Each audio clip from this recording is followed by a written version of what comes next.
Hello, ladies and gentlemen, and welcome to another episode of Crazy Money. This is your host, Paul Ollinger, but you knew that.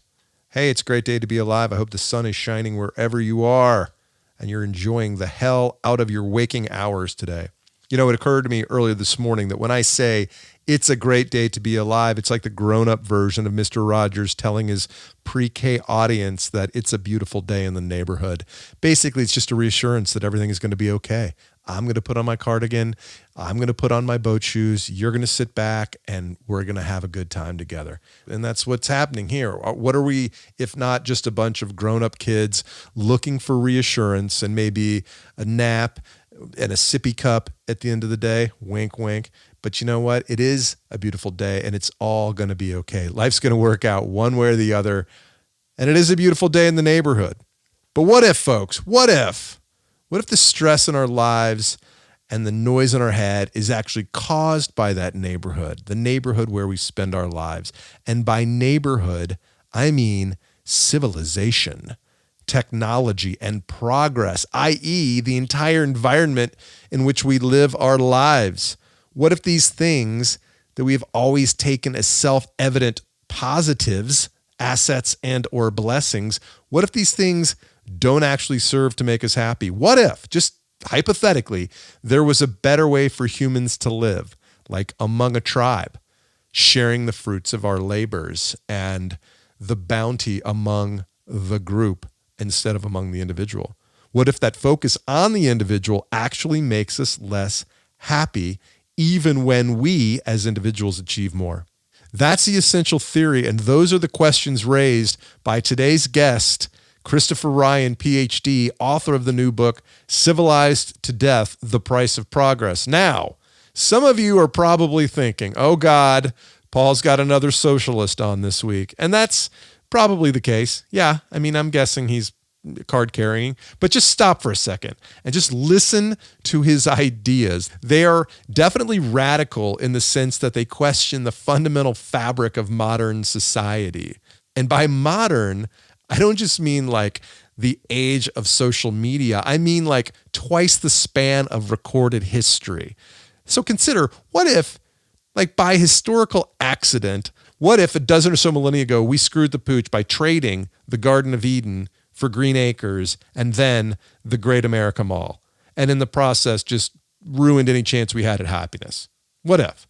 Now, as a reminder, I'm a capitalist, by which I mean I believe that the individual has the rights to benefit from the work that he does. But if Chris Ryan is right about our human nature and our ancient wiring, all the individual striving and accomplishment in the world isn't going to silence those barking dogs in our head, because the safety and belongingness that we yearn for was lost when we stopped living as tribes who could trust each other and know that somebody else had their back 24/7, and we started living as individuals or even smaller individual groups.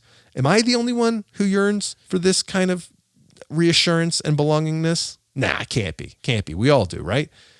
That's why you're listening. Otherwise, it's not just because you're stuck in traffic, right?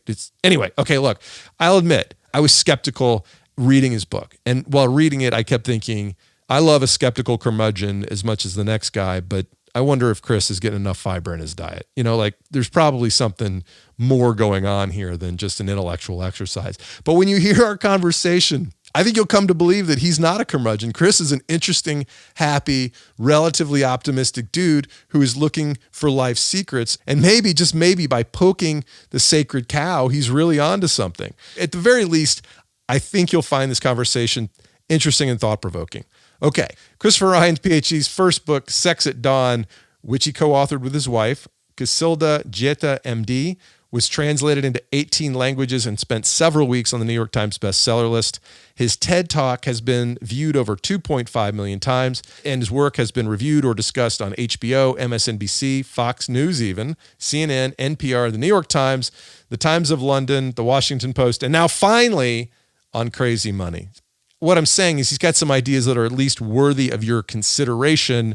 I hope you'll check it out because at the very least, it's an interesting conversation. Ladies and fellas, this is Christopher Ryan. It just doesn't make any sense. And then he goes through and says, there are more tennis rackets and mango slicers and nanoparticles. And it's just like, what is this guy talking about? There are more iPads. There are more supersonic airplanes. There are more missiles.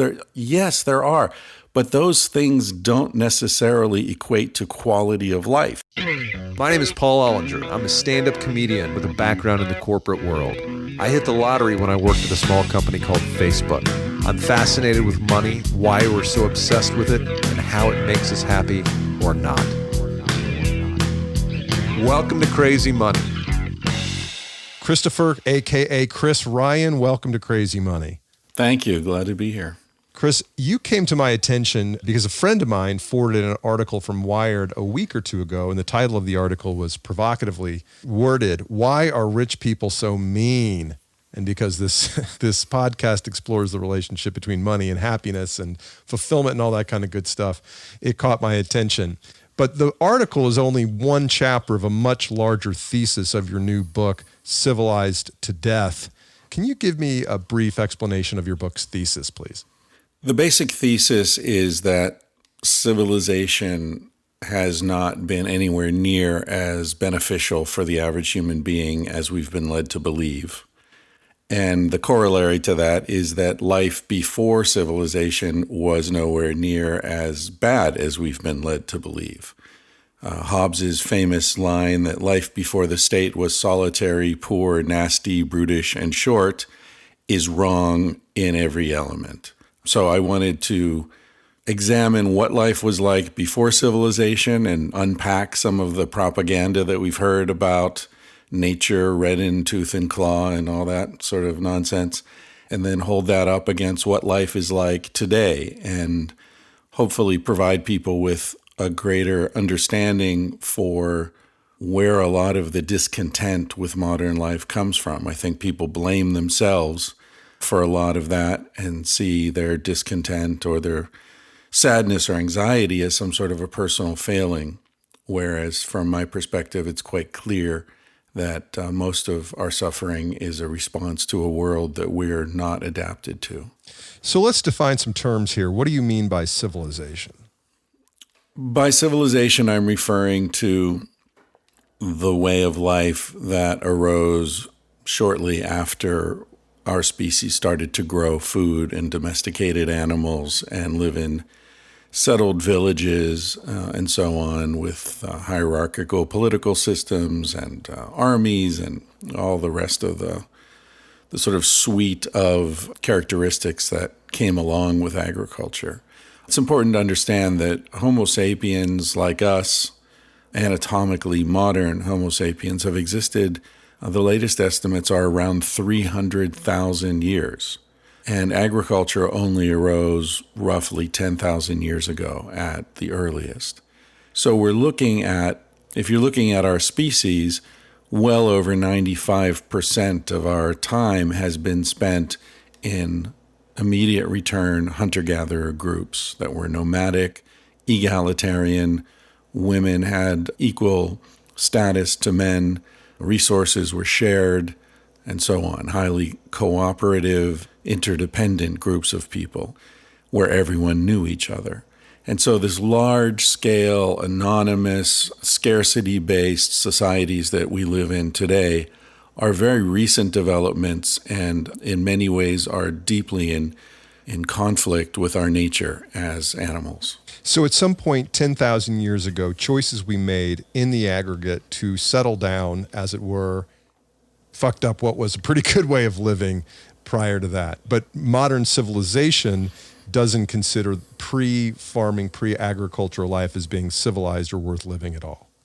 Right. Basically, all societies are self-congratulatory, right? All systems want to believe that they got it right. So if you go to Texas, people tell you Texas is the best place in the world. Goddamn right they do.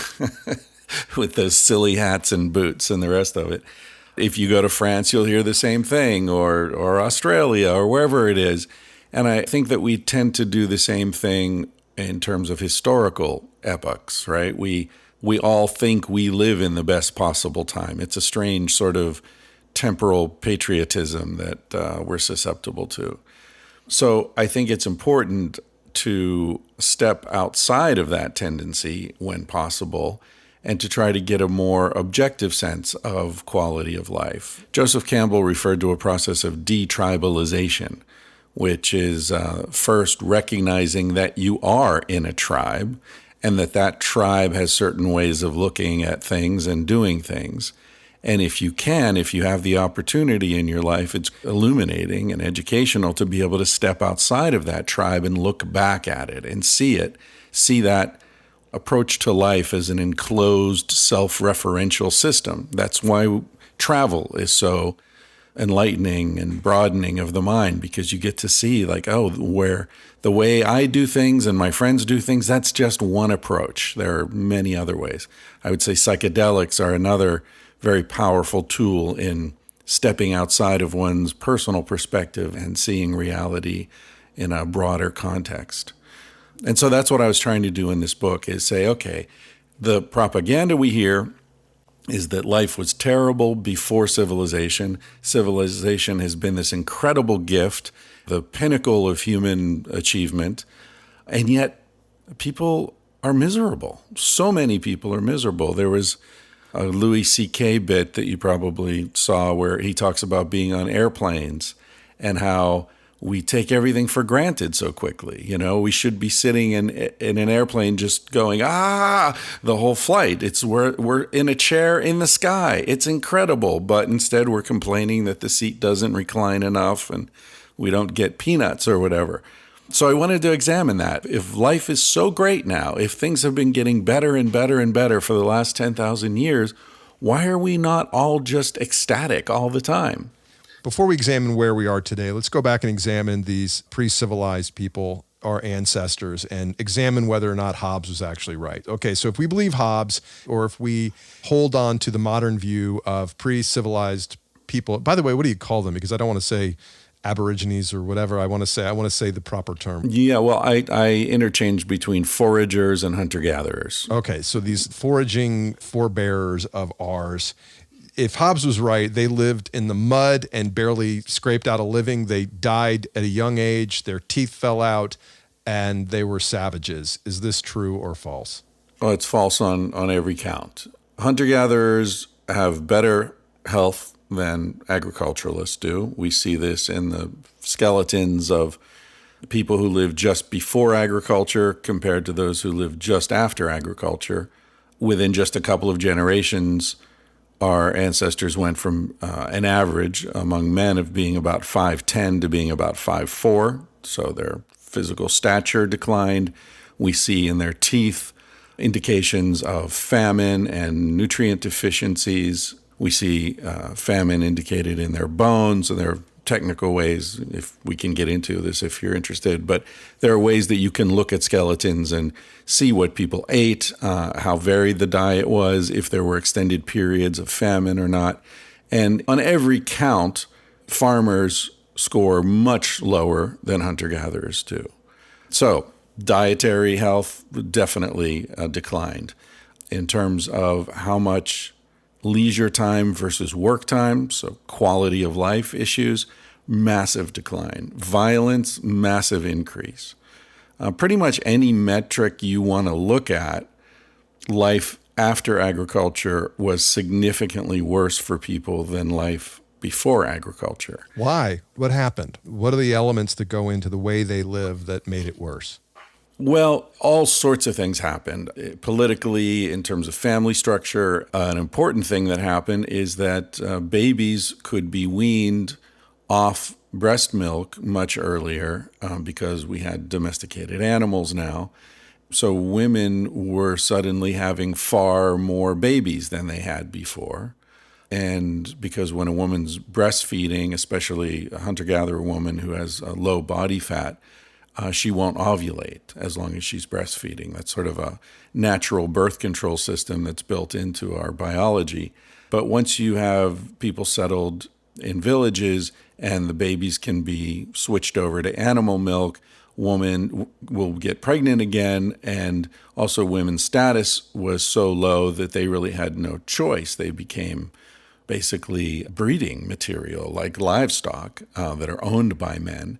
Whereas in hunter-gatherer groups, women are autonomous and make their own decisions, breastfeed for up to 4 years on average. And so you have population increasing very quickly. You have women's status relative to men drop immensely. You have much more disease because most of the major diseases that have killed human beings are pathogens that have jumped over from domesticated animals. All the fever, swine fever, the influenza that came over from pigs. You have chicken pox, smallpox. These things came over from ducks and chickens. You have tuberculosis. That came over from cattle.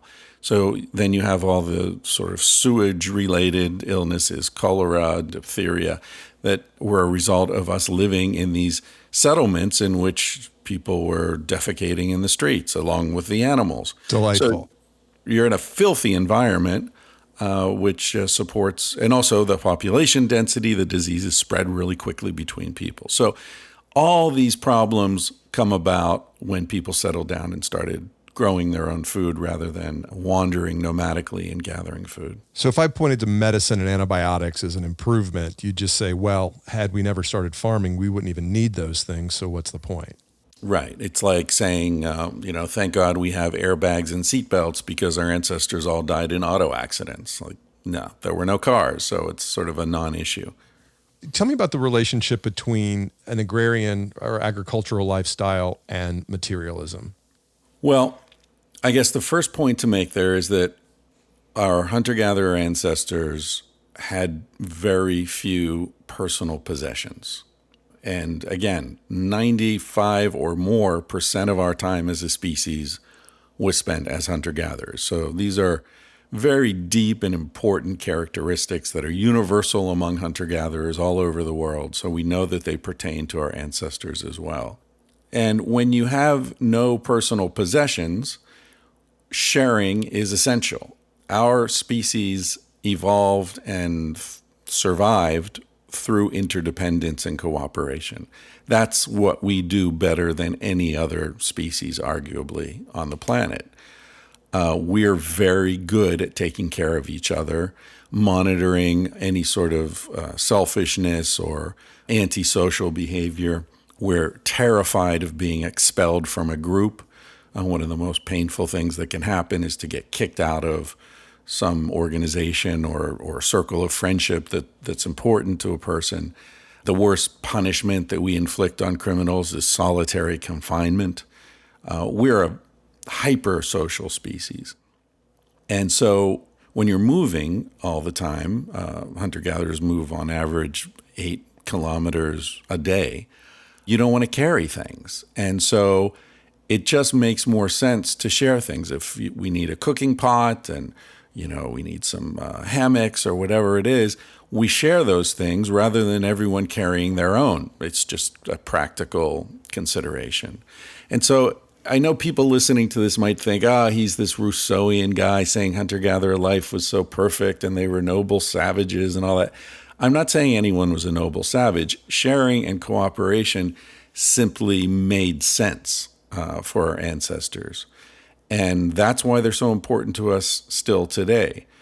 However, today we live in a world that's telling us, that's constantly trying to teach us to go against those instincts and those evolved tendencies. It's telling us the world is full of scarcity and you need to get yours and hoard it and protect it and don't share it. But the piece in Wired that you referred to earlier in that part of the book, I was trying to explain how painful that is for people on both ends of the scale, not just the people who are without, but the people who have too much. Both ends of that scale are very difficult for our species to wrap our heads around. I want to have a directed conversation about that piece and the chapter in the book that is actually excerpted from in a minute, but I want to talk about how we got there first, right? So you say that modern society's rational self-interest run amok. What happened to selfish tribe members in ancient times? By the way, I appreciate how you keep pulling me back to focus. This is really good. You should edit I'm a my pro, next book. damn it. Bring it on. Because I tend to wander off, My podcast is called Tangentially Speaking. I love it. That's why. So what happened? Because your premise is very solid. Selfishness is part of our species. It's part of I would say probably every mammal has deeply selfish impulses, because selfishness is tied to survival on a very elemental level. But cooperation is tied to survival on a social group level. So what happens in hunter-gatherer societies is the selfishness arises, and there are social mechanisms for mitigating and eliminating it. So first of all, children obviously are taught that sharing is essential, even as children are today, right? If you didn't bring enough candy for everyone, you can't have your candy in school. These things are still taught to children until you get to business school. When hey now, wait a second. Business school is all about collaboration and working as a team, but we'll talk about that offline. Sure, to eliminate the others. But anyway, the point is that you have sort of education of children. In adults, if someone starts to show some selfishness and antisocial behavior, the first stage is joking. So you'll see ridicule. And this has all been documented by anthropologists, how the hunter-gatherers deal with any sort of selfishness that arises in the group. But also it's often directed against the anthropologists, because the anthropologists who show up to live with a hunter-gatherer group and study them bring their selfish impulses with them. And it confuses the hunter-gatherers often, because they've never seen anyone behave like that. You show up with 6 months worth of chocolate bars and you want to hide them in your trunk in your tent and you don't want to share them with anyone. That's sort of incomprehensible to them. Mm-hmm. So often the jokes are directed at the anthropologist. There's an example of a man who lived in Africa, I think, with the Kongsan people in Botswana. And toward the end of his stay there, he wanted to sort of have a feast to thank the group for allowing him to stay there and sharing their lives with him. And so he spent a lot of time going around and trying to find the biggest, fattest cow he could find that they would then kill and cook for this feast. And he finally found this cow and he brought it back. He was really proud. He put so much time and effort into this, and they were cooking the cow. And as they slaughtered the cow and they're cooking it, the men from the group kept talking about how he'd been ripped off and he paid way too much for this skinny old cow. And, if they'd known that he was going to just get this ridiculous skinny cow, they would have told him where to go to find a good one. And just, he was heartbroken. He thought he had done a great job, and they just kept ridiculing him. And finally, one of the younger guys in the tribe took him aside because he saw how crestfallen he was. And he said, "Hey, don't take this seriously. This is our way. They don't mean that. They're keeping you from getting a big head. Because when someone gets a big head, eventually someone will die." And so there's this sort of leveling. There are lots of these leveling mechanisms. Ridicule is the first stage. So it's like Twitter, kind of.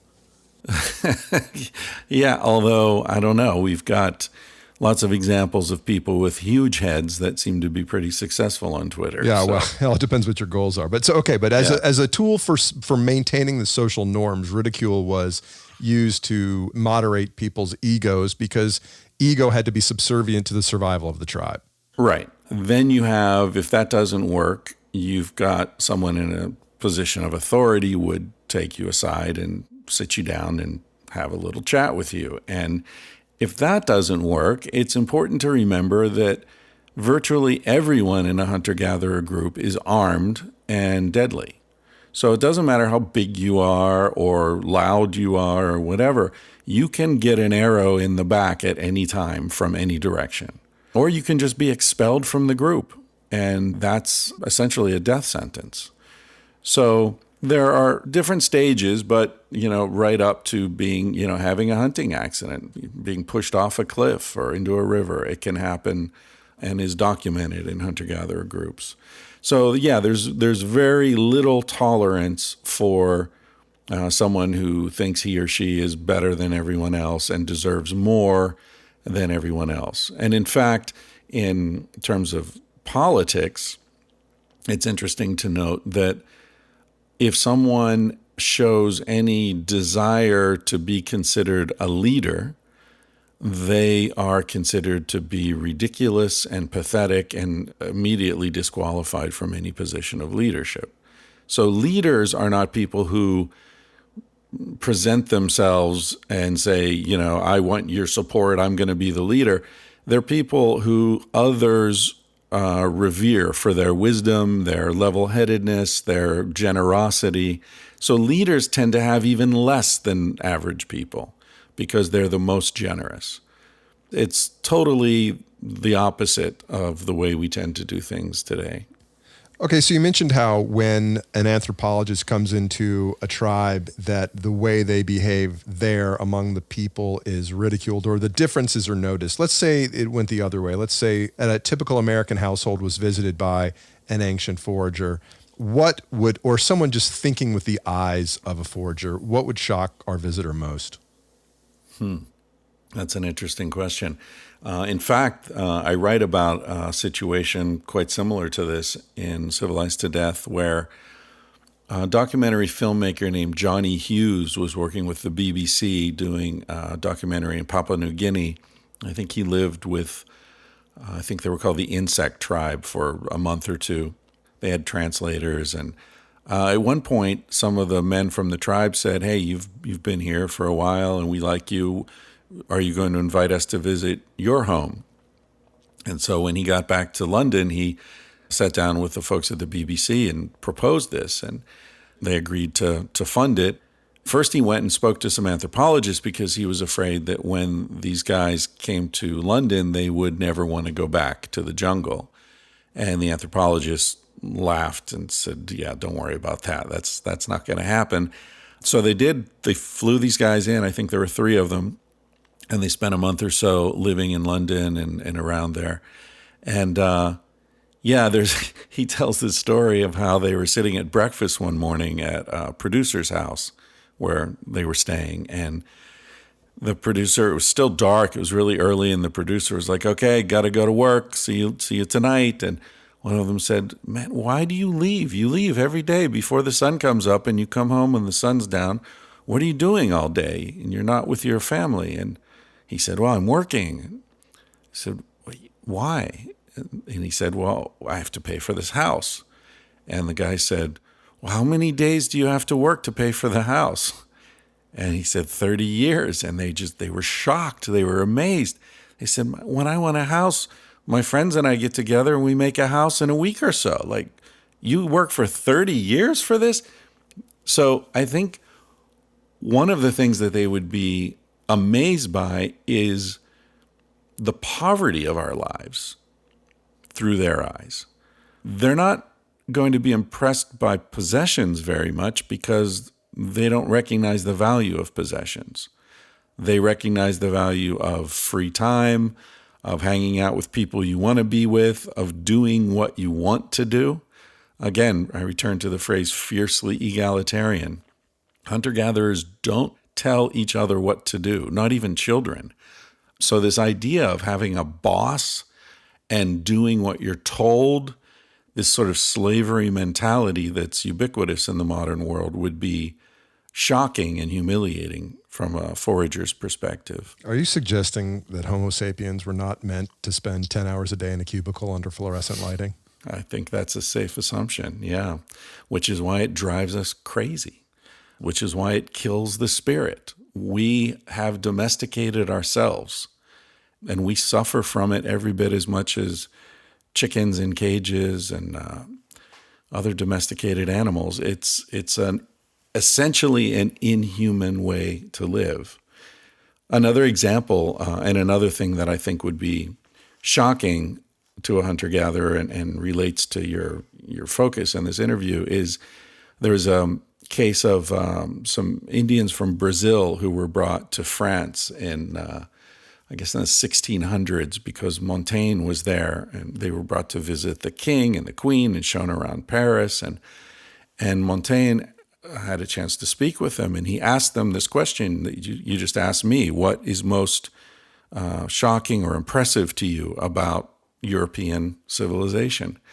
And the thing that they pointed to was they said, we don't understand how some people have so much and live in these big houses, and other people sleep in the street outside their doorway. We don't understand how that's possible, and we don't understand why the people in the street don't burn down the houses. So the inequality, the vast wealth inequality would be shocking to foragers. And that never would have happened in pre-civilized time because everybody had to contribute, and you couldn't hoard because you said something about the best savings plan to ensure being able to eat in the future is what? Well, the expression you're probably thinking of is the best place to store extra food is in your friend's stomach. Meaning hunter-gatherers by definition don't have accumulated resources, right? They don't have refrigeration. They're not smoking food. And there are pre-agricultural people who do have accumulated resources. They're referred to as complex hunter-gatherers by anthropologists. So that would be people like the Tlingit or the Haida in the Pacific Northwest who had massive salmon runs. And so they would harvest the salmon and then smoke them and preserve them. And what you find in those societies is that they replicate agricultural societies. They have hierarchies. They're very warlike and expansionist. They have slavery, and women's status is reduced. So it's not agriculture per se that triggers these changes so much as it's the presence of accumulated resources that creates the hierarchies and all this stuff. So the people we're talking about, our ancestors who were immediate return hunter-gatherers, had no accumulated resources. So wealth differentials make no sense because there is no wealth per se. And yet, ironically, hunter-gatherers live as if they're wealthy because the world around them is full of everything they need. So their approach to life is kind of like you had a credit card with no limit that you could use anywhere, anytime, and never even have to worry about it. Everything becomes free. That's how the world looks to a hunter-gatherer. So that informs their religious sensibility, their spiritual sensibility. Hunter-gatherer gods and spirits are seen as generous and beneficent and nurturing, and they take care of us. When you have the shift to agriculture, then you get the jealous, capricious, vicious gods of the Old Testament. So do you think, speaking of the Old Testament, is this the Garden of Eden, this pre-civilized life you speak of? Yeah, I think it's quite clear that this persistent myth of the Garden of Eden and Paradise Lost is a sort of a racial memory, as Jung would call it, or a collective unconscious memory of when we lived in the proper environment. You know, any animal is going to be happiest living in the environment in which it evolved, right? Which makes sense. It's so obvious.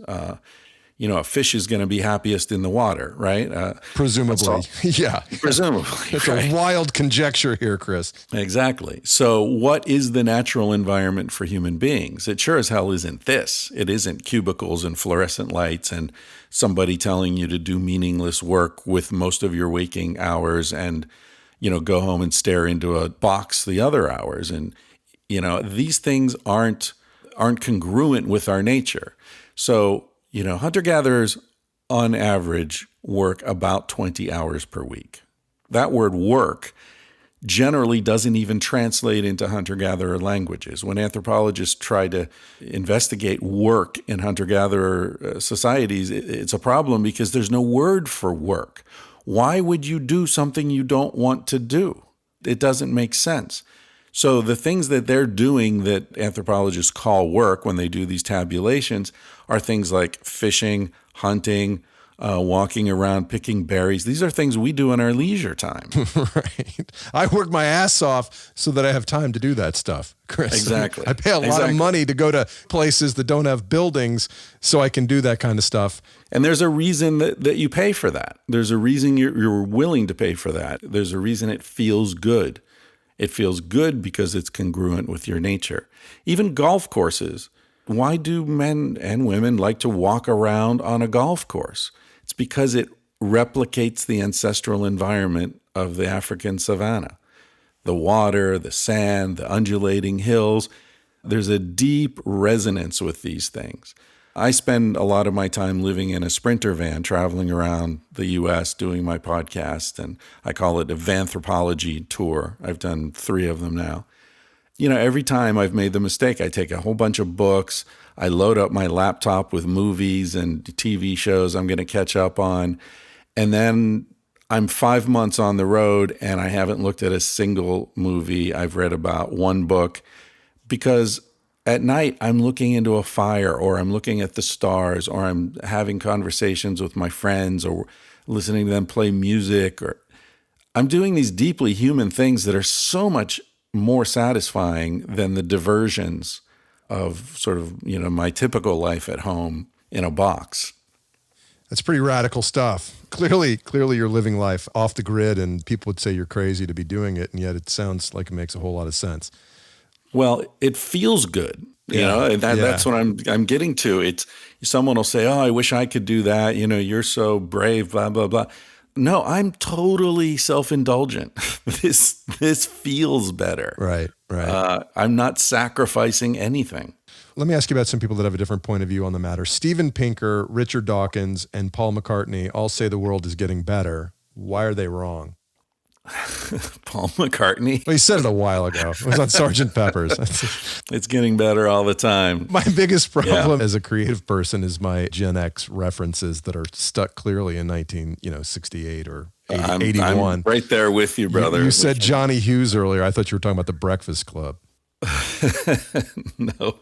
Yeah. Well, Paul McCartney also said all you need is love, right? Sure. So who knows? Yeah, Pinker, Dawkins, Matt Ridley are the sort of the 3 horsemen of the neo-Hobbesian perspective.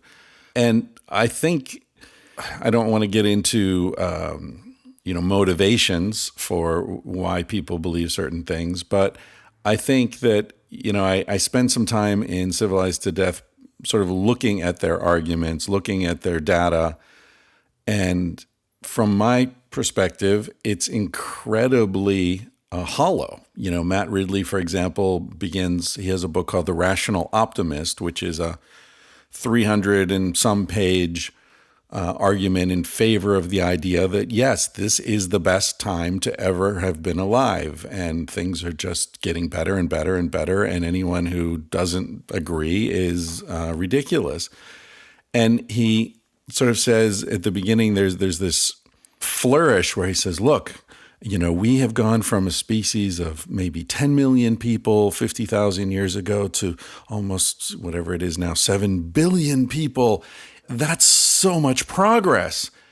And I'm thinking, why is that progress? How is more members of your species progress? There are more chickens now than there ever were in the past. Chickens' quality of life isn't better.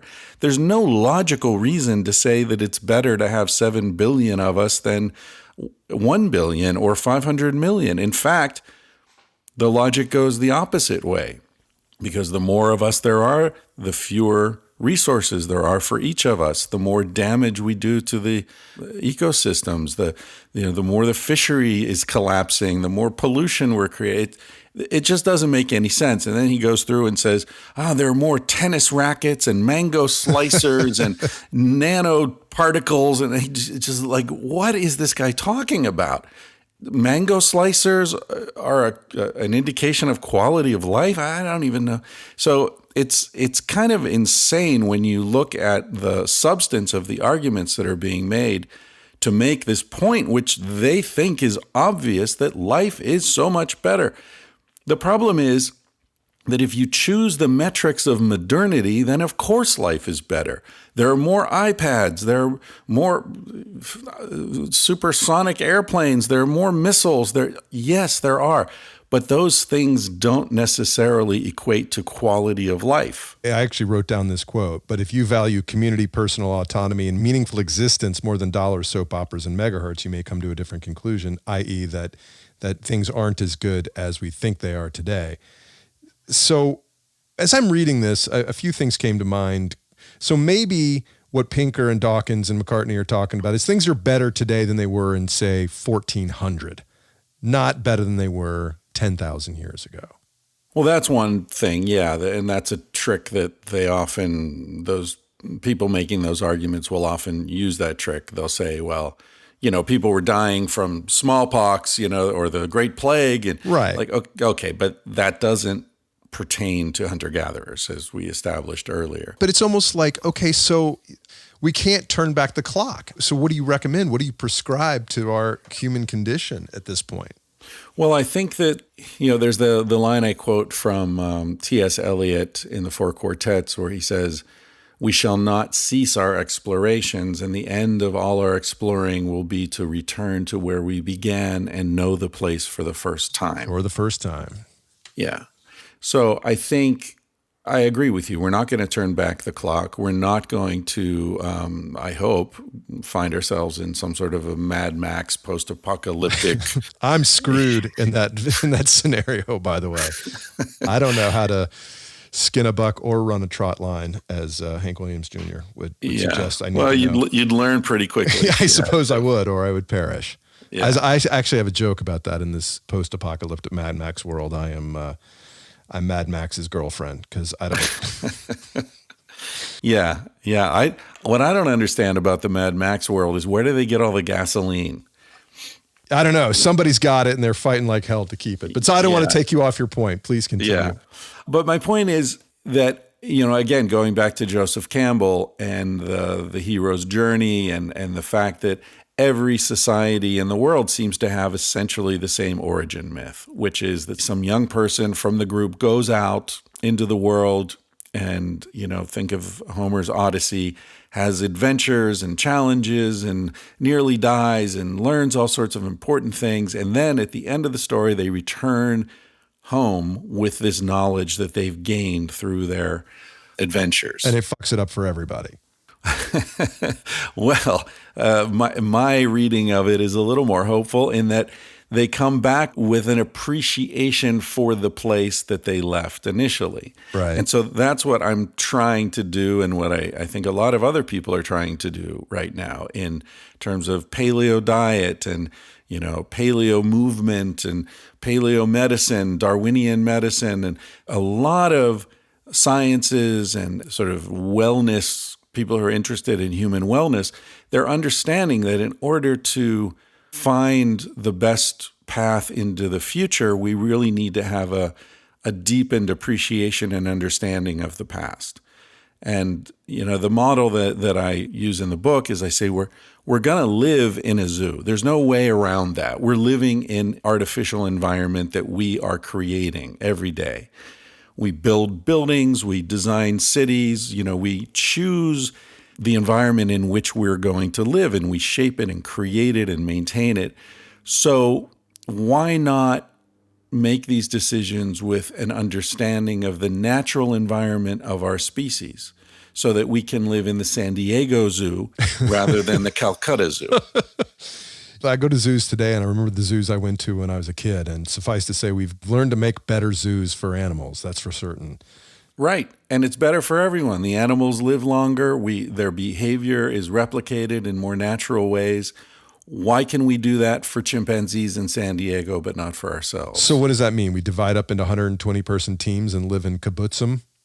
Maybe. It means that people have much more freedom to work things out the way that works for them. For example, I don't have kids. I'm 57 years old. I'm never going to have kids, but I love kids. I like kids. I wish there were more kids around that I could hang out with and learn from and teach and love and be loved by. And I know that I've got friends who are parents who are overwhelmed by their kids, overwhelmed by the responsibility and the time commitment. This summer on this van trip, I was lucky enough to be invited to come and spend time with a man and his wife and their 3 sons who are living off grid in Idaho, up on a mountaintop. And he and his wife hadn't been alone he couldn't remember when. So it was great to be able to say, you guys take off, let us hang out with the kids, That, I wasn't doing them a favor. I liked those kids. That was fun. It's just not natural for a parent to have to deal with all that responsibility themselves. That's not how we evolved. We evolved in these hunter-gatherer bands where everybody took care of the kids. Right. And I think, we can replicate that in our lives. You can get together with your friends and buy some property and take care of each other's kids. Take care of each other as you get older. Share resources. We don't need to have 2 cars for every family. We don't need to live in this fragmented way. More people live alone right now than have ever lived alone in the history of our species. It's about 25% in America. That's devastating. And it's not economically feasible. And the only beneficiaries of this fragmented approach to life are corporations, not people. You say or suggest over and over that we're living out of tune with our nature, just as we've been talking about. So what is that nature? What is Homo sapiens' purpose, and what mode of living helps us achieve that? Well, I think the first principle is that pursuit of happiness is not really the point. It's pursuit of meaning. I think Viktor Frankl wrote about that in Man's Search for Meaning, which is an amazing book. Happiness isn't the point. It's whether you feel meaningful or not. The number one most important indicator of health and longevity, so the factor that will have the greatest effect on how long you live, is not what your diet is. It's not what your weight is, not how much you exercise. It's not whether you smoke or not. It's not whether you drink or not. It's whether or not you feel embedded in a community of people who love you. Right. That is the number one indicator, the number one predictor of when you'll die. That's indisputable, and it's so indicative of how out of sync we are. Right. So I think that our nature is, as I touched on earlier, we're deeply social species. So it's important for us to feel that we're part of a social group where people know us, they appreciate us, they take care of us, and we return that and take care of other people. And the problem is we're in such a scale that, a Facebook friend is not a friend.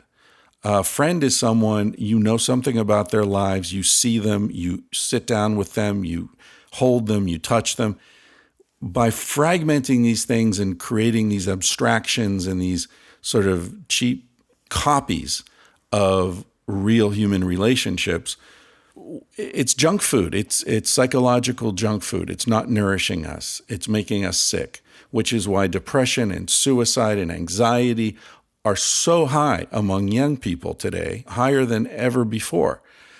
There's a section in the book, and maybe we can sort of move toward a hopeful note as we approach the end of this. There's a section in Civilized to Death where I talk about disaster sociology. And this is how people behave in disasters, tsunamis and earthquakes and wars and whatever disaster it is that wipes out the civilization, wipes out the state. So the cops aren't there to help you. Nobody's there to help you. What do people do? Do they rape and pillage, right? Which is what Pinker and Dawkins and the other neo-Hobbesians would predict. No, they help each other. Right. That's what we do. That's our nature as a species. We're essentially cooperative, giving, kind, compassionate animal. And I go through lots of evidence for this in Civilized to Death. The man who started the discipline of disaster sociology at the end of his career said that in all the years that he'd studied human behavior and disaster, what he'd learned was that people who survive the disaster look back at that time as the best time of their lives.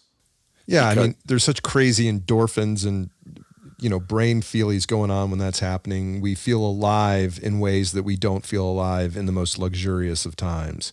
Of course. And what else is happening? You're helping people. Right. People are helping you. There's a sense of community and there's a sense of meaning. You matter. What you do matters.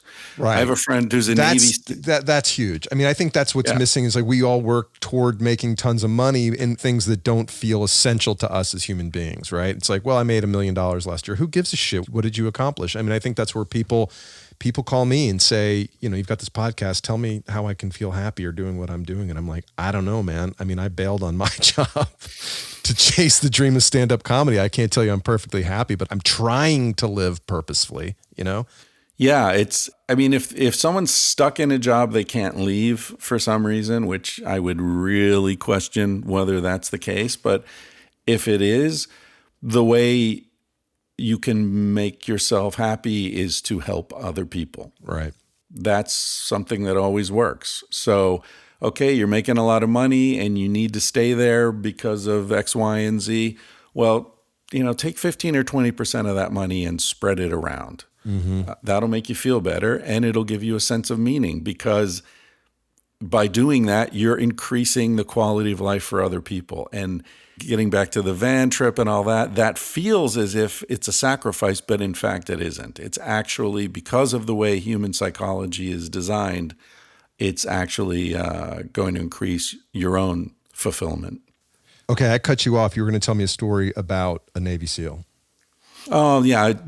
I was having dinner with him a couple of nights ago, and he's a really thoughtful, interesting guy. And, we were talking about how he's in the reserves. He still gets called out on deployments and stuff. And I said, why? Why do you keep signing on again? Like, what's the point? You're risking your life. You're, going to these parts of the world where, he's a smart guy too. He's not naive. He understands the futility of a lot of the things he's being asked to do. And he just said, I love it. I'm part of a team. I don't want to not be part of the team anymore. Sebastian Junger writes about this in his book, Tribe. Yeah. That the importance of feeling that you're contributing and you're taking care of people who are taking care of you, that sort of trumps every other consideration to the point where people will put themselves in harm's way and, shoot strangers. I remember an interview with him. I think Bill Maher was interviewing Junger, and he said, "Why are these guys doing this? Why do they risk their lives?" And Junger said, "They do it for love." The toughest, meanest bastards in the world are out there killing because they love each other. And it's just heartbreaking when you think of how we co-opt these very decent, kind, generous impulses and convince people to do things against their own interests. Okay, I'm now looking at the timer and realizing I said we could do this in 45 minutes, but we haven't talked about rich asshole syndrome. Do you have a few more we can put into that? All right, so let's talk about rich asshole syndrome. I would like to state for the record that I was an asshole long before I was rich. So thus proving the theory that not all assholes are rich. If only that. That doesn't mean that all rich people aren't assholes. Well, maybe you were just an amateur. I was aspiring. Yeah. Can you briefly explain rich asshole syndrome and how we got here? Sure. There's a line from Henry David Thoreau in Walden, I think, where he says, "A man's wealth is best measured by the things he can do without." I love that. I love that line. And it's such a hunter-gatherer approach, too. I don't need anything because I know where to find and make anything I need. That's a kind of wealth that's within yourself and not something that you find outside and gather and store. When I was working on this book, I was thinking about how the values of civilization sort of tell us to make as much money as we can and how that seems to backfire so often. And I've worked with very wealthy people. I have friends who are very wealthy. I have friends who live on yachts and, have helicopters. And I worked in commercial real estate in Midtown Manhattan for a few years in the 80s, in the Diamond District, no less. So I've been around a lot of wealthy people, and I have not seen that wealth correlates to happiness. In fact, I've seen quite the opposite. So I started getting into the research and looking at this, and what I found was that it's true. Above about $70,000 a year, there is no real strong correlation between wealth and happiness. Sometimes it indicates it goes up a little. Sometimes it indicates it goes down a little. Essentially, once you have the basics of life covered, the point of diminishing returns comes pretty quickly. And it can be very distracting from the things that actually will make you happy. You can start to question whether people really want to hang out with you because they like you, or is it because they want something from you? You know, it's like too much beauty or too much fame. All these things are contaminants in high levels. So my point in looking at this and in writing that section was that, yes, there are sort of heartless people who might, psychopaths who might be better at getting rich because they're willing to do things that normal, decent people wouldn't do in order to get, the line of behind every great fortune, there's a great crime. That there's some truth to that. But it's also true that decent, normal people can find themselves with a lot of wealth suddenly because of some fluke, or because they're very focused, or because of a family connection, or some historical tide changed at just the right time for them. And then they're faced with a situation where they sort of have to become assholes in order to occupy that position, because it's very painful to be on either side of a great wealth differential.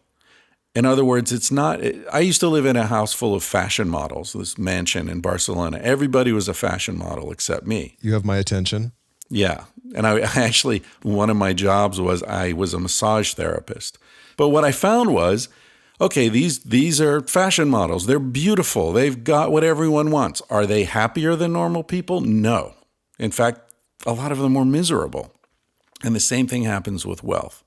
So the differential is painful for people. And that's because there was no differential in our history, in our prehistory, in wealth. Everyone took care of each other. What we do with wealth is we separate ourselves from other people. We build a wall around our house. We get a bigger house. We get tinted glass. We get a limo. We sit in the back. We don't talk to anybody. We fly in a private plane. We don't meet the guy sitting next to us on the plane.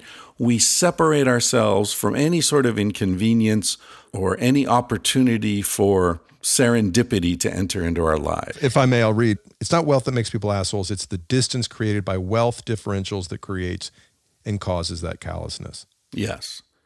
And I wrote about, in Civilized to Death, I wanted to be very clear that I'm not accusing anyone of anything. What I'm trying to say is that it's unavoidable, and I have a lot of compassion for the wealthy as well as the people who are suffering from too little wealth.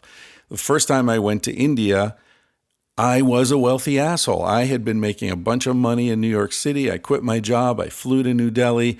I was sitting in a restaurant, and some kids came up and were standing next to my table, which was like on a little like a street level thing.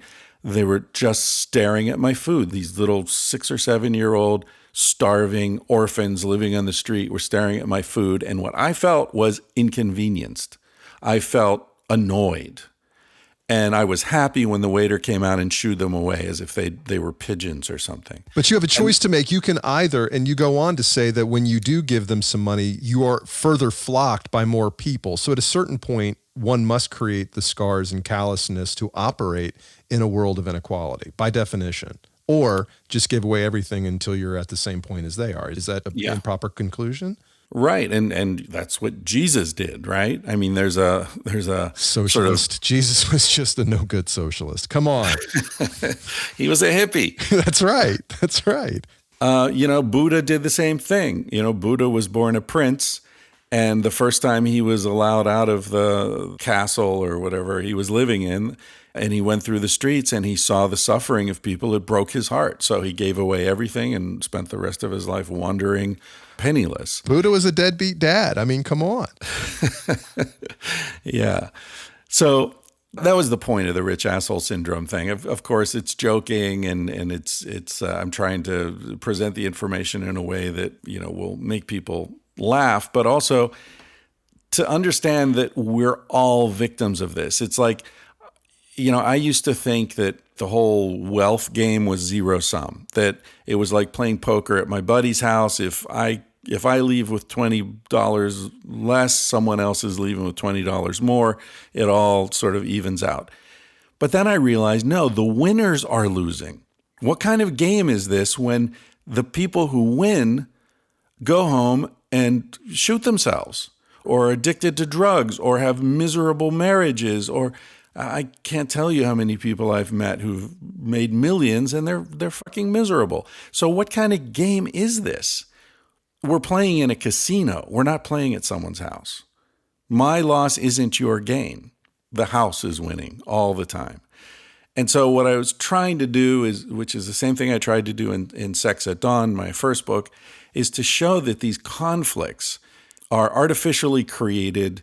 We're being separated, and we're being divided and conquered by something outside us that isn't inherent in us. So the war between the sexes is bullshit. There is no war between the sexes. Our actual appetites and nature are very convergent between men and women. And I would say that's the same thing with class in Civilized to Death, that there's no real difference between the wealthy and the poor in terms of what we want and what makes us happy, what works for us, what makes life meaningful. And we're all victims of a system that divides us, separates us, pits us against one another. Well, Chris, this has been a really interesting conversation, and I thoroughly enjoyed your book. I don't know what it means to all of us, but it made me think and made me want to think of ways that I could find more happiness by not buying into everything that we know about our current society and supposedly believe about our current society. The name of the book is Civilized to Death: What Was Lost on the Way to Modernity by Christopher Ryan. Chris, where can they find you and find out more about your work? My website is thatchrisryan.com, and everything's there, including my podcast, which is called Tangentially Speaking. And the books are there, and it's all there. My TED Talk and everything else. Awesome. Thank you so much for your time today. It's been fun. Yeah, I've enjoyed it. Thanks, Paul. There you go. Christopher Ryan, ladies and gentlemen. Thank you, Christopher, for taking the time. Really enjoyed our conversation. I enjoyed the book. It's thought-provoking, y'all. What do you think? Is he a prophet? Is he a quackbot? Is a quackbot the same as a crackpot? I don't know. Is he a Terminator? I don't know. The ideas are worth considering. Aren't we all looking for something, some way of belonging to a tribe that really means something? I don't mean like, oh, I'm a Vikings fan. Yeah, I'm with my Purple People Eater fans. That doesn't mean, that's jack shit. That's false tribalism. Oh, I'm a big fan of Taylor Swift. So what? Oh, I love Diet Coke. We're the same kind of... Shut up! Everybody likes Diet Coke, or not. It doesn't matter. It's like, oh, we have so much in common. We both like caffeine. You're addicted to the same drugs. That's not a bond. Anyway, I don't know. Check out Christopher's site, ChristopherRyanPhD.com, and listen to his podcast. Maybe you'll just hear me on that someday soon. Hey, if you like what we're doing here, be sure to rate and review this podcast on whatever podcast app you're listening to it on. I appreciate your time. Thanks for listening all the way to the end. Thank you to my friend and producer and editor, Mike Carano. Mike, make me sound smart.